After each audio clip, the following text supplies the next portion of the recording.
En ons moet daar asfalt lê. Kom sê jy so.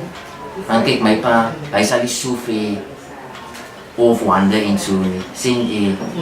En hy sal nie in 'n kanaal in gaan spring en so. Kyk sy bloodstream was skoon geweest. Daar's niks alkohol nie, niks was gedruk of gepoison geweest nie. Dit was skoon geweest. Sy bloodstream. Die dokters gesê. Dit is skoon.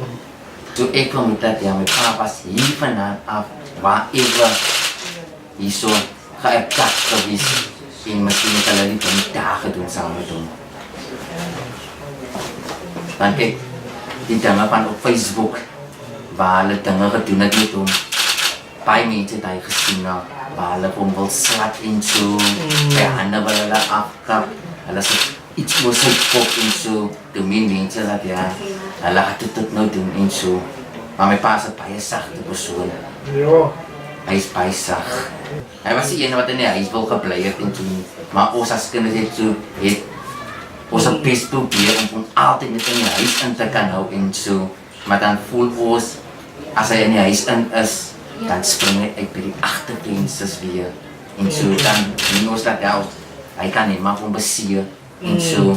Dan moet ons die deur sluit en so, dan lyk dit amper so, ons 'n paar hostage in sy eie huis in en Dat is so. vir sy eie veiligheid.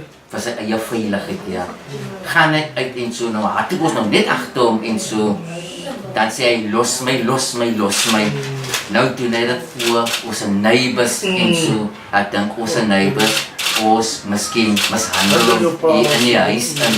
Nou had hy weg vir die, maar hulle het hier eintlik toe wat had ons eintlik agter hom aan om hom van die straat af te wil kry en te wil hou vir die dinge wat mense as op doen het dan met hom.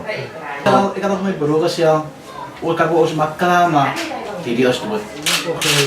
Want ons het niks feedback gekry van die polisie af en so.